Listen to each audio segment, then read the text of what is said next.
부활하심이라는 제목으로 말씀을 나누도록 하겠습니다. 우리는 지금 인류 역사 속에서 가장 중요한 역사적 사건을 공부하고 있습니다.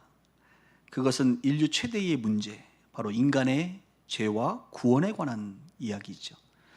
이 문제를 해결하기 위해서 우리 하나님은 인간의 모습으로, 예수님의 모습으로 이 땅에 오셨고, 우리가 아는 바처럼 붙잡힌 바 되셨으며 고통당하셨고 죽으셨습니다. 그러나 그 예수님은 인간의 모습으로 오셨으나 그분은 원래 하나님 전능하신 주님이시기 때문에 죽음을 이기시고 다시 사셨습니다. 다른 말로 부활하셨다는 것입니다. 부활하시고 예수님은 승천하셔서 지금도 하나님 보좌 우편에 앉아 계시며 살아계신 예수님, 주님이시라고 하는 사실입니다. 저는 오늘 여러분들과 예수님의 부활하심에 대해서 좀 알아보려고 하는데, 이 부활이 정말 사실인지, 그리고 이것이 사실이라면 인류 역사에게 그리고 우리에게 어떤 의미가 있는지 부활에 관련된 이야기를 계속하도록 하겠습니다. 여러분, 부활에 관해서 설명하는 많은 책들이 있습니다. 존재합니다. 그 중에서도 저에게 가장 인상적이고 확신을 주는 그런 책은 얼마 전 고인이 되신 존 스토트 목사님이 쓰신 기독교의 기본 진리라고 하는 책입니다. 베스트셀러 책이죠. 그 책의 챕터 4 부분을 보면, 4장을 보면 그리스도의 부활이라는 제목으로 적혀져 있습니다. 그리고 존 스토트 목사님이 쓰신 기독교의 기본 진리, 그 부활에 관련된 이야기는 다른 본문이 아니라 오늘 우리가 읽은 요한복음 20장 1절에서 8절의 내용을 자세하게 설명하는 것으로 예수님의 부활을 증거해 주고 있습니다. 그 본문에 보면 이제 이렇게 시작을 하지요. 저를 보세요. 안식 후 첫날이라면 일요일입니다. 지금으로 말하면 아침 일찍 어두울 때에, 그러니까 새벽이죠. 일요일 아침 새벽에 막달라 마리아라고 하는 여인이, 여러분, 예수님, 사랑하는 예수님이 돌아가시면 잠이 와요? 안 오잖아요. 밤샌 것 같아요, 아무래도. 그리고 또 새벽에 이제 예수님을 찾아간 거죠. 예수님 보고 싶으니까 그 무덤에 찾아간 겁니다. 근데 웬걸요? 그 무덤 문, 돌이 무덤에서 옮겨져 있는 것입니다. 그리고 안을 보니까 예수님이 안 계신 거예요. 예수님의 시체가 안 계신 거예요. 사라진 거예요. 그래서 마리아는 누군가 예수님의 시체를 가져갔구나 라고 생각을 했기 때문에 이 엄청난 일을 베드로와 요한에게 알리러 갑니다. 그래서 베드로하고 요한에게 알렸더니 두 분이 이제 달려서 갑니다. 그리고 나서 결국은 둘이 들어가게 되죠. 먼저 베드로가 안에 들어가서 보니까 놀라운 일이 벌어진 거예요. 그 베드로가 본 장면을 중심으로 존 스토트 목사님은 예수님의 부활은 확실하다라고 우리 가운데 설득해 주고 있는데요. 그 내용이 오늘 우리가 읽은 성경에 보면 6절 한번 보세요. 6절. 시몬 베드로는 따라와서 무덤에 들어가 보니 그 다음 뭐예요? 세마포가 놓였고, 이 단어가 중요해요. 세마포가 놓였답니다. 그리고 또 머리에 쌌던 수건은 세마포와 함께 놓이지 않고 어떻게? 딴 곳에 쌌던 대로 놓여있더라. 쌌던 대로. 그때서야 무덤에 먼저 갔던 다른 제자 요한입니다. 들어가 보고 믿더라. 여기서 말한 믿는 것은 예수님의 부활을 믿었다기보다는 이 여자의 말을 믿었다는 거예요. 그 당시 여자들의 말을 잘 안 믿었거든요, 사람들. 법적 증인이 되지 못할 정도였으니까, 그런 정도의 인권이었으니까. 근데 이 마리아의 말을 믿은 거예요. 예수님이 정말 사라졌다는 사실을 그들이 믿게 된 겁니다. 도대체 지금 어떤 이 장면인지를 우리가 설명하지 않으면 일반 사람들은 이해하기가 어렵죠. 유대인의 장례 문화에 의하면 사람이 죽으면 어떻게 됩니까, 여러분? 우리가 미라를 잠깐 생각해 보면 좋을 것 같아요. 세마포천을 이렇게 덮습니다. 둘둘둘둘 말아요. 발끝에서 어디까지? 목까지 둘둘둘둘둘둘둘 말아요. 아니면 얼굴까지도 말입니다. 그리고 말고 중간에 향품을 붓고 또 말고 또 향품을 붓고 이런 식으로 정성을 들여서 이제 몸을, 이제 시체를 마는 것이죠. 그리고 이 머리 부분은 별도로 몸과 분리돼서 별도로 말아요. 수건, 두건이라고 말할 수 있는데 이렇게 수건을 쌉니다. 그래서 이제 그 돌판 위에, 무덤 위에 이렇게 예수님을 안치하게 됩니다. 시체를 안치합니다. 그래서 마치 이곳에 제가 이렇게 누워있다고 생각하시면 됩니다, 여러분. 그런데 이제 베드로와 요한이 들어가서 보니까 모양이 어떻게 되어 있는 거예요? 그 세마포가, 시체가 사라져버려가지고 세마포가 푹 꺼져 있는 모습을 본 거예요. 그리고 머리에 쌌던 두건은 그 자리에서 그대로 꺼져서 그 자리에 놓여 있게 되는 거예요. 지금 성경이 말하고 있는 게 그거예요, 여러분. 어떻게 이게 가능할까? 정답을 알려드리면 전문 용어 들어갑니다. 전문 용어로 어떻게 예수님 어떻게 된 거예요? 뿅, 이게 전문 용어예요. 뿅 하고 사라진 거예요. 순간적으로 이동하신 거예요. 없어진 거예요. 그냥 육체 자체가 쑥 빠져나갔다고도 볼 수 있어요. 예전에 패션 오브 크라이스트 영화 보시면 여러분 마지막에 부활하실 때 몸이 쑥 빠져나가는 장면이 등장하는데 가장 잘 표현한 거예요. 그래서 존 스토트 목사님이 이 장면을 가지고 이제 성경을 연구하고 많은 학자들이 연구해서 이것이야말로 예수님의 부활의 확실한 증거다. 왜 그러냐면 여러분 보세요. 두 가지의 명제를 줍니다. 전제를. 두 가지 중에 하나일 거예요. 자 보세요. 누군가가 예수님을 가져갔다고 한다면, 그죠? 누군가가 예수님을 가져갈 수 있거나 아니면 두 번째는 어떻게 합니까? 예수님이 죽은 줄 알았는데 다시 기절하셔서 체력이 너무 좋으셔서 깨어나셔가지고 그분이 스스로 걸어 나가시던가. 지금 예수님이 안 계시니까 두 가지 중에 하나 아니에요? 이해가 되세요? 지금 졸리세요? 잘 들으세요? 두 가지 중에 하나예요. 예수님을 누가 가져갔거나, 그러니까 없는 거죠. 아니면 두 번째, 스스로 나가셨거나. 둘 중에 하나만이 해당된다 이거예요. 그러면 첫 번째, 예수님을 누군가 가져갔다고 한번 전제합시다. 가져갔다고. 아직 안 계시니까. 가져가면 어떤 일이 벌어져야 됩니까? 예수님의 몸을, 세마포를 풀어놓고 예수님의 몸만 가져갔거나, 그죠? 해야 되는 거. 아니면 세마포 자체를 감긴 상태로 가져가시거나. 맞죠? 그러니까 세마포가 없거나 아니면 풀려 있거나 둘 중에 하나여야 된다는 거예요. 그런데 세마포가 어떻게 넣어 있더라? 감겨진 상태로. 여러분 예수님 시체를 감겨진 상태로 잘 뽑을 수 있을까요? 불가능한 거예요. 그러니까 그것을 보는 순간 손을 전혀 대지 않은 그 상태로 세마포가 푹 마치 육체가 사라졌어요. 마치 문을 통과하시는 그런 부활의 몸으로 예수님이 문을 통과, 이 물질 세계를 뛰어넘는 부활의 몸, 우리가 상상하지 못하는, 이해할 수 없는 어떤 특별한 형태의 부활의 몸으로 예수님이 빠져나간, 그래서 세마포가 푹 꺼져 있는 모습을 지금 존 스토트 목사님이 설명해 주고 있는 겁니다. 그러니까 누군가 가져가면 이런 모양이 있을 수 없다는 거예요. 그 다음 두 번째 전제가 뭐였습니까? 스스로 그냥 나가셨으면. 자, 스스로 만약에 나가셨다면 어떻게 돼야 돼요? 예수님이 감긴 상태로 갑자기 강시처럼 벌떡 일어나서 텅텅텅 해가서 문이 나가야 될 거 아닙니까? 문 열고 어떻게든. 그러면 세마포가 있어야 돼요? 없어야 돼요? 없거나, 아니면 나 좀 살려주세요 하거나, 아니면 자기가 어떻게 능력을 발휘해서 세마포를 풀고 나가셨다고 한다면 풀려진 모습으로 세마포 모양이 있어야 된다는 거지.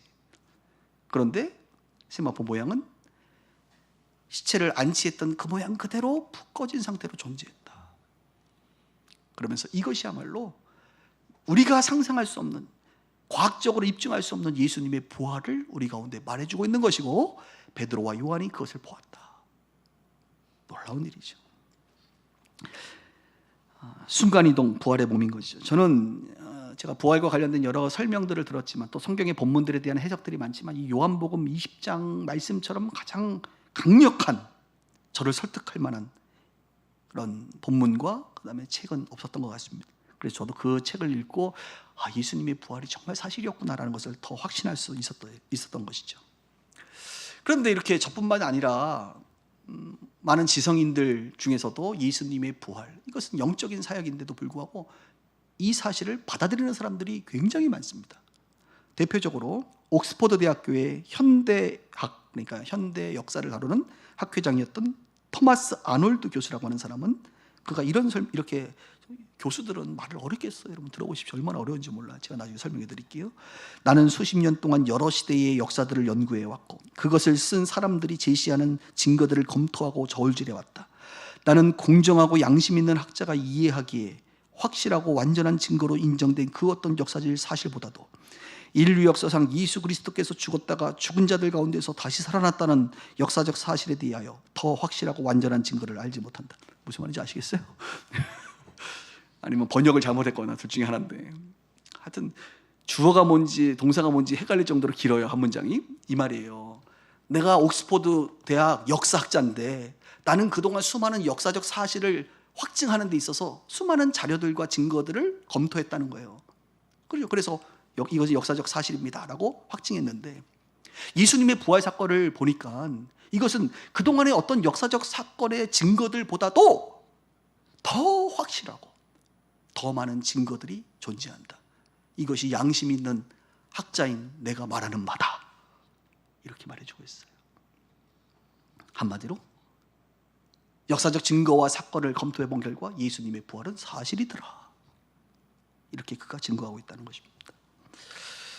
오늘 여러분들은 이 부활에 대한 증거들에 대해서 제가 잠깐 설명을 했는데 어떤 생각을 갖고 계십니까? 예수님의 부활하면 어떤 생각을 갖고 계세요? 교회에 올 때마다 예수님 부활하셨다고 말하니까 그런가 보다라고 그냥 수동적으로 여러분 인정하고 있진 않아요? 정말 적극적으로 아니면 확신 가운데 여러분들의 이성과 영성 가운데 예수님은 정말 부활하셨다 이렇게 선포할 수 있겠습니까? 예수님의 부활 사건은 역사적 사건이에요. 역사 속에 있는 실제 일입니다. 이것은 여러분 신화가 아니에요. 신화. 성경에 그냥 신화가 아니란 말이에요. 단군 신화, 그리스 로마 신화, 역사적 사건이 아닌 인간들이 만들어 놓은 그냥 이야기, 그런 신화가 아니라 실제 역사 속에 존재했던 십자가의 죽음과 부활의 사건이라는 것입니다. 아직도 교회를 다니지만 예수님의 십자가와 부활을 믿지 못하는 사람들이 종종 계십니다. 그런 분들을 위해서 계속적으로 제가 좀 설명을 더 하지요. 나니아 연대기라고 하는 유명한 책이 있습니다. 한번 읽진 않아도 들어는 보셨죠? 나니아 연대기의 작가로 널리 알려진 사람 C.S. 루이스가 이런 말을 좀 했는데요. 그 C.S. 루이스는 20세기의 영국의 문학자이고 그 다음에 영문학자이기도 합니다. 대표적인 작가이죠. 그는 캠브리지 대학의 교수로 재직을 했는데요. 그는 기독교 집안에서 태어났어요. 한마디로 모태신앙이라고 말할 수 있는데 모태신앙이 못된 신앙이 돼가지고 나이가 30이 될 때까지 자기는 무신론자로 살게 됩니다. 지금도 우리 주변에 기독교 집안에서 태어났지만 무신론자로 살아가는 많은 젊은이들을 우리가 보고 있지 않습니까? 그런 사람 중에 한 사람이었어요. 근데도 감사하게 하나님께서 그의 나이 31살이 되었을 때 하나님이 그를 만나 주십니다. 그래서 그가 스스로 고백하기로는 나는 31살에 하나님을 인격적으로 만났고 회심했고 나는 그리스도인이 되었다라고 그는 고백합니다. 그러면서 그는 기독교의 진리에 대해서 그동안 거부해왔지만 이제 깨닫고 확신하는 가운데 기독교의 진리에 대해서 이렇게 말을 해줘요. 잘 들어보십시오. 기독교는 하나의 진리이다. 따라서 만약 기독교가 거짓이라면 아무것도 중요한 것이 없지만 만약에 기독교의 진리가 진실이라면 이것은 대단히 중요한 것이다. 어중간하게 중요한 것은 없다. 어중간하게 중요한 것은 없다. 자, 이게 무슨 말이에요? 여러분, 우리가 알고 있는 수많은 정보들, 맛집부터 시작해서 그렇죠? 어떻게 하면 자산을 늘리는 거 이런 것들도 굉장히 중요한 여러분 정보잖아요. 그죠? 또 좋은 곳에 취업하는 것, 또 좋은 학교에 들어가는 것, 좋은 사람을 만나는 것, 성공하는 것, 수많은 것들이 우리 가운데 중요하잖아요, 그죠? 그런데 여러분 기독교, 지금 C.S. 루이스가 말하는 게 뭐냐면 기독교 신앙이야말로 어중간하지 않고 너무너무 중요한 문제이기 때문에 이것은 중요하거나 아니면 이게 가짜면 이건 버려야 될 거라는 거예요. 자기는 30세가 될 때까지 이 기독교 신앙이 가짜라고 생각했기 때문에 자기는 과감하게 버리고 살았다는 거예요. 근데 이게 진짜라고 한다면 이것은 좀 말이 달라진다는 거예요. 왜요? 기독교 신앙은 단순하게 우리가 좀 더 건강하게 오래 사는 법, 우리의 자산을 좀 늘리는 법, 우리의 성격이 좀 더 밝아지는 법, 이런 차원의 문제가 아니라 기독교의 신앙은 죄와 생명에 관련된 것이기 때문에 그렇다. 천국과 지옥에 관련된 것이고 영원한 생명과 관련된 것이기 때문에 그것보다 더 소중하고 가치 있는 일은 없기 때문에 이게 사실이라고 한다면 어중간하게 다뤄야 될 문제는 아니다 라는 거예요. 제 말로 말하면 십자가와 부활이 거짓이라면 여러분 어떻다는 겁니까? 아무것도 중요하지 않은 거예요. 우리가 하는 지금 예배, 여러분 이거 시간 낭비입니다. 이건 중요하지 않아요. 교회? 교회가 뭐가 중요해? 기독교의 역사? 아무 의미가 없는 거예요. 우리의 신앙? 다 쓸모없는 거예요. 십자가와 부활이 거짓이라면. 그러나 이것이 사실이라면 이건 대단히 중요한 일입니다. 이것은 죽음과 생명, 천국과 지옥, 영생에 관련된 것이라고 말했기 때문이죠. 그래서 여러분 기독교 신앙을 가진 사람들, 그리스도인들이 이게 말이 안 되는 게 하나 있어요. 말이 안 되는 거. 근데 주변에서 말을 많이 하고 그렇게 또 잘 따르는 분들이 있어요. 순종하시는 분들이. 어떤 말이 가장 안 되냐면 이 말이 제일 말이 안 돼요. 적당히 믿어라. 기독교 신앙에서 제일 말이 안 되는 게 적당히 믿어라예요. 믿으려면 제대로 믿든 거 아니려면 버려야 될 거지 적당히 믿는 건 아니에요. 기독교는. 이거 운동하면 건강된대요. 그 말은 뭐 여러분 해도 되고 안 해도 되는 거예요. 적당히 그냥 내가 따르려면 따르고 되고 안 따르면 안 따라도 되는 문제란 말이에요. 그러나 기독교 신앙의 진리는 삶과 죽음을 다루는 문제고 영원한 것을 다루는 것이고 인간의 가장 근본적인 죄와 생명을 다루는 거란 말이죠. 이게 사실이라면 적당히 믿어라가 어떻게 돼요? 적당히 믿어라가. 가끔 이제 교회 다니는 아내에게 남편이 뭐라 그래요? 자기는 안 다니니까 뭐 그렇게 얘기할 수 있죠. 여보, 당신 힘들어서 교회 다니는 걸 알겠는데 적당히 믿어? 예수 안 믿는 사람들 그렇게 말할 수 있어. 그들에게 이게 그렇게 가치 있는 일이 아니기 때문에. 그랬더니 그 아내분이 아멘 아멘 적당히 믿을게요. 아직 진리를 몰라서 하는 말이에요. 가끔 우리 예수 믿는 부모님들도 우리 아이들 양육하면서 뭐라 그래요? 얘야 저기 드럼 치는 저 오빠 있지? 형 있지? 그 청년 있잖아. 저렇게 믿으면 안 돼. 넌 적당히 믿어라. 학원 다니면서 공부하면서. 아니 우리 드럼 치는 형제 지금 갑자기 예를 들어서 저 친구는 제대로 믿고 제대로 지금 축복을 많이 받는 친구인데요. 너 목사님 조심해. 우리 임 목사님 조심해야 돼. 너 너무 잘 믿어서 저분처럼 되면 안 된다. 적당히 믿어라. 적당히 가라. 적당히 해라. 이것처럼 말이 안 되는 게 없단 말이에요. 예수 믿는 사람으로 보면. 이게 적당히 다뤄야 될 여러분 이슈입니까? 우리가 지금 믿고 추구하는 우리의 신앙이 이것이 적당히 해도 되는 문제예요, 여러분? 아니면 집어쳐야 되고요. 사실이면 적당히 믿어야 될 게 아니란 말이에요. 헌신할 수밖에 없는 거예요. 올인할 수밖에 없는 거예요. 생명에 관련된 세상의 가장 영원한 가치에 관련된 이야기이기 때문에 그렇다는 겁니다. 그래서 바울도 비슷한 말을 고린도전서 15장에 말하잖아요. 부활이 없다면 전파하는 것도 헛것이요 우리의 믿음도 헛것이요 자기도 거짓 증언자라. 여러분 기독교 신앙이 가짜면 부활이 없다면 우리가 전도하는 것도 헛된 일이고 우리의 믿음도 헛된 일이고 지금 저야말로 인류 최대의 사기꾼 아니겠습니까? 여러분 양심적으로 저 양심적으로 사는 사람이에요. 여러분 제가 뭐 여러분들 사기쳐가지고 뭐 헌금 걷어가지고 내가 뭐 한번 내가 무슨 부귀영화를 노려보겠다가 내가 여러분들 이렇게 거짓말 치고 있겠어요? 이렇게 아니란 말이야. 저 목회 아니어도 할 거 많아요. 저 먹고 살 수 있어요, 여러분. 동의 안 하시나요? 저를 좀 아시는 분들은 알 텐데, 그렇죠? 예. 이것이 진짜이고 가치 있는 일이기 때문에 오히려 그런 것들을 버리고 이 일에 올인하잖아요. 올인하는 거예요. 물론 모든 사람이 목사가 될 필요는 없습니다. 그러나 하나님 부르신 직업 안에서 은사와 달란트 안에서 우리는 어떻게 제대로 어중간할 필요는 없는 거예요. 그건 안 되는 거예요. 바울은 계속적으로 말합니다. 부활이 없다면 여전히 우리는 죄 가운데 있을 것이고 모든 사람 가운데 우리가 더욱 불쌍한 자라. 저는 제일 좋아하는 표현입니다. 예수 십자가와 부활이 가짜면 불쌍한 사람이 누가 제일 불쌍해요? 여러분 성도님들 굉장히 불쌍합니다. 저는 뭐 사기꾼 취급당해서 사기치고 먹고 사는 사람이고 여러분이 제일 불쌍해. 시간 내서 교회 와. 졸고 싶어도 졸지도 못해. 노래하면 노래해야 돼. 돈도 내 교회에다가 헌금도 해. 하나님도 안 계시는데 왜 거기다가 하는지 불쌍하죠 여러분? 불쌍해요. 우리 선교사들도 불쌍해요. 왜 나가서 전문용어로 뻘짓거리 하는지 몰라. 다 불쌍한 거예요 여러분 진짜. 근데 왜 그것이 불쌍하지 않은지. 기독교의 진리가 사실이요 이것보다 가치 있는 소중한 일이 없기 때문에 그런 거예요.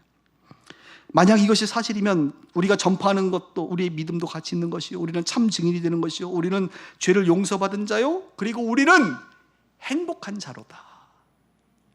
행복한 자로다. 불쌍한 자가 아니라 우리는 어떤 자? 행복한 자로다. 이 세상 살아가는데 건강은 좀 없어. 이 세상 살아가는데 내가 뭐 대단한 능력은 좀 없어. 이 세상 살아가는데 부모 잘못 만나가지고 내 인생 아주 험하고 고통스러워. 인생의 사건 사고가 물밀듯이 몰려와, 파도처럼 몰려와. 여러분, 그래도요, 예수 믿으면 그 사람 행복한 사람이야. 왜요? 오늘 우리가 교동문에 읽은 것처럼 우리의 인생은 먼지 같은 것이고 잠깐 왔다가는 바람 같은 것이고 흙에서 왔으니 흙으로 돌아가는 인생인데, 이 땅에서의 삶이 우리가 느끼기에는 길지만 아니요, 지나보면 짧은 인생이거든요. 세상 사람들과 비교해서 내가 좀 부족하다 느끼는 그것 말고 가장 중요한 걸 우리 붙잡았거든. 다른 말로 성경이 말하고 있는 보화를 발견했거든. 참된 비밀을 깨달았거든. 그래서 우리가 다이아몬드 중에 1캐럿, 2캐럿 이런 게 아니라 값을 먹일 수 없는 영원한 가치가 있는 그 다이아몬드와 같은 그 보화를 우리는 소유하고 살아가고 있거든. 그거 가지고 있는 사람은요, 밖에 누가 좋은 차 탄다, 좋은 집 살았다, 누가 대단한 학교 가고 취업을 잘했다, 부러울 것 같아요? 이만한 다이아몬드 집에 딱 모셔놓고 있는 사람은 속으로 아이고 참, 해봐라, 애써봐라, 이런 느낌 안 들겠냐고요. 우리 안에 영생의 복음, 이 진리를 품고 사는 거예요. 세상 사람들이 어쩌고 저쩌고 그래라, 그래, 그걸로 살아라, 그걸로 기뻐해라. 나는 영원한 복을 소유한 자다. 나는 행복한 사람이로다. 한번 선포해 볼까요? 따라해 보세요. 나는 행복한 사람이로다. 믿으시나요? 바로 그거예요. 그게 진리, 오늘 C.S. 루이스가 말한 진정한 이 기독교의 진리를 소유한 자들의 삶이라 이것입니다. 목사님 들어보니까 오늘 살짝 설득이 되네요. 부활이 조금 믿어져요. 그런데 목사님, 예수님이 부활한 것과 나와 무슨 상관이 있다는 겁니까? 나에게 정말 유익이 있나요? 이렇게 물어볼 수 있어요. 남은 시간 이것을 좀 얘기하겠습니다. 이 부분에 대해서 예수님과 사도 바울이 직접 성경을 통해서 우리 가운데 언급해주고 있는데, 먼저 예수님이요, 요한복음 5장 29절에 이런 말을 했습니다. 선한 일을 행하는 자는 생명의 부활로, 악한 일을 행하는 자는 심판의 부활로 나오리라. 선한 일과 악한 일, 하나님 보시기에 선한 일과 악한 일은 다른 게 아닙니다. 우리 인간의 어떤 선행이 아니에요. 하나님이 보내신 독생자, 가장 소중하게 존귀한 그분을 보내서 십자가에 죽게 했는데 그 사실을 받아들이느냐 받아들이지 않느냐가 하나님 보기에는 착한 자고 악한 자예요. 하나님의 관심은 거기에 있거든. 하나님이 준비해 놓은 그 선물을 발로 뻥 걷어차는 놈이 제일 악한 놈이요. 반대로 감사합니다 받는 사람이 선한 사람이, 예수 믿는 것이 그래서 중요한 거예요. 또 예수님 말합니다. 나는 부활이요 생명이니 나를 믿는 자는 죽어도 살겠고 무릇 살아서 나를 믿는 자는 영원히 죽지 않는다. 죽어도 살겠다. 어떻게 살아요? 부활의 몸으로 살아간 거예요. 영원히 죽지 않는다. 우리는 그래서 영원히 죽지 않는 부활의 몸을 가지고 살아가는 자들입니다. 그래서 예수님 뭐라고 말하는, 인간은 부활한다, 이 말이거든요. 지금 예수님이 인간은 부활한다, 영생으로 부활한다. 반대로 또 계속해서 바울은 뭐라고 말합니까? 고린도전서 15장. 이 고린도서 15장은 부활장이기 때문에 시간 나시면 한번 읽어보세요. 이렇게 말하죠. 이제 그리스도께서 죽은 자 가운데서 다시 살아나사 잠자는 자들의 첫 열매가 되셨도다. 우리 예수님이 부활의 첫 열매고요, 그 다음으로 계속적으로 우리가 열매를 맺게 될 거예요. 우리가 두 번째, 세 번째 계속적으로 우리도 부활한다는 겁니다. 바울은 계속 말합니다. 보라, 내가 너희에게 비밀을 말하노니, 비밀 하나 알려줍니다. 우리가 다 잠잘 것이 아니요 마지막 나팔의 순식간에 호련히 다 변화되리니, 나팔 소리가 나매 죽은 자들이 썩지 아니할 것으로 다시 살아나고 우리도 변화되리라. 육의 몸으로 심고 신령한 몸으로 다시 살아나니 육의 몸이 있은즉 또한 영의 몸도 있느니라. 바울도 말하는 거예요. 예수님이 부활의 첫 열매가 되셨고 우리도 신령한 몸으로 예수님처럼 살아난다. 그래서 그리스도인들은 죽음에 대해서 그리 슬퍼하지 않는 것은, 요즘에 보면 메타버스 세계 보면, 가상 세계 안에 보면 문을 열고 이 가상 세계 들어갔다가 저 가상 세계 들어갔다가 하는 것처럼, 우리가 사는 세계가 태어나기 전에는 어머니 뱃속이라고 하는 우리가 알지 못하는 세상 속에 살다가 문을 열고 이 땅에 태어났잖아요. 그리고 또 다른 문을 열고 또 다른 세계로 들어간단 말이에요. 사라지는 것이 아니라 이 몸은 여기다 놓고 가지만 우리의 영혼이 또 다른 문을 열고 천국으로, 그리고 누군가는 지옥으로, 영원한 그곳으로, 그 세계 속으로 진입한다는 것이죠. 그래서 예수님과 바울을 통하여 우리가 얻은 결론은 뭡니까? 예수가 부활했다는 것은 곧 내가 부활할 것이다 라고 하는 전조 현상이라 이거예요. 한번 따라해 볼래요? 오늘 자꾸 따라시키는 목사 아닌데, 아멘 유도하는 목사도 아닌데 오늘 해야 돼. 한번 따라해 보세요. 예수 부활, 내 부활. 예, 우리 자주 했던 말이죠. 예수의 부활은 곧 이제 앞으로 나의 부활이 된다, 이 말이에요. 예수 부활, 내 부활. 그게 우리에게 일어난 위기입니다. 말씀을 좀 마무리하면서, 아시아 최초의 민영교도소가 있습니다. 아시아의 최초의 민영교도소가 서만교도소라고 하는 기독교에서 이제 세운 교도소인데, 그곳에 소장으로 근무했던 박효진 장로님, 유명하신 간증자이고 책도 쓰셨어요. 그분이 하나님은 아무도 포기하지 않는다라는 책을 썼는데, 그 책 안에 보면 자기 친구 이야기가 나와요. 자기 친구를 전도하려고 했던 것 같아요. 근데 그 친구의 직업이 뭐냐? 영안실 책임자래요. 영안실 책임자. 친구는 영안실 책임자, 자기는 교도소 책임자. 참 다양한 직업이 있어요. 근데 그 영안실 책임자에게 이제 전도를 본인이 하려고 하지 않았겠어요? 그랬더니 그 친구가 경상도 사람인데 얘기했던 것을 그대로 경상도 말투로 책에다가 적어놨습니다. 한번 읽어볼 테니까 그 친구가 말하는 것처럼 여러분 들어주세요. 박효진 장로님에게 이렇게 말합니다. 내가 비록 아직 교회는 안 다니지만 웬만큼 예수 오래 믿은 사람들보다 천국과 지옥은 더 잘 안되이. 안되이는 어디죠? 경상도 맞죠? 단연간 시체를 만졌기 때문에 관 뚜껑만 열어봐도 이 사람이 천국행인지 지옥행인지 구분할 수 있다 아이가. 예수 믿다가 죽은 사람과 안 믿다가 죽은 사람은 한눈에 척 알 수 있거든. 예수 믿지 않은 사람의 시체는 보는 순간 언제나 오싹하게 한기가 드는 기라. 하나같이 눈을 부릅뜨거나 혀를 깨물거나 오만상을 쓰고 있어서 무시무시해.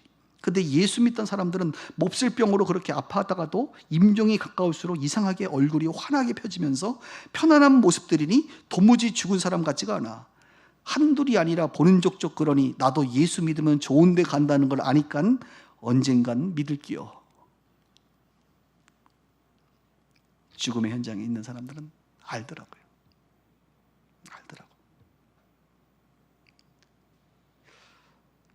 여러분, 예수님이 가신 그 길을 우리도 가는 거예요. 예수님이 인간으로 이 땅에 오셨잖아요. 온전한 인간의 삶을 사셨습니다.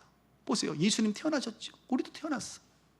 예수님 어렸을 때부터 성장하셨잖아요. 잘하셨죠. 우리도 성장했어요. 지금 예수님 일하셨어요. 자신의 사명을 감당하시는 일을 감당했죠. 우리도 지금 각자의 삶의 현장에서 사명을 감당하며 살고 있잖아요. 그리고 예수님 어떻게 했어요? 고통받으셨어. 그리고 죽으셨어. 우리도 이 땅을 살아가는 동안 수많은 고통 가운데 살다가 우리도 죽어요. 똑같아요. 거기까지만 보시면 안 돼요. 그 다음 예수님 뭐 하셨어요? 부활하셨어요. 승천하셨어요.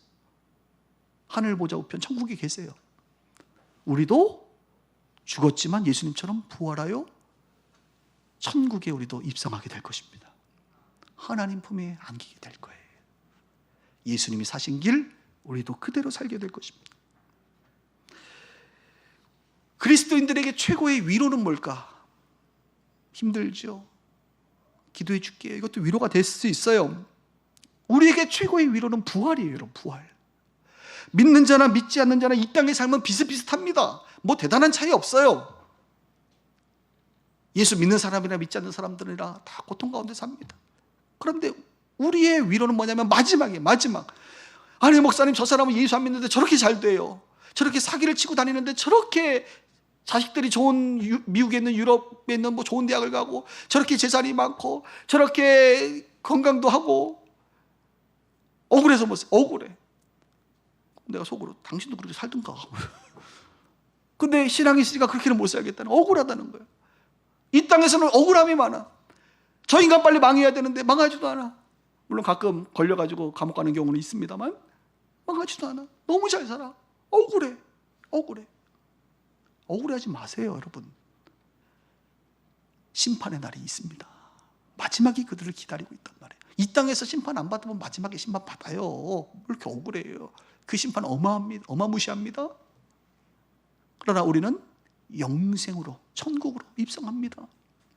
우리는 하나님 앞에 섰다가 예수님이, 얘는 그리스도로 옷 입힌 성령에 인침받은 사람입니다, 변호해 주시는 거예요. 우리는 천국 가는 거예요.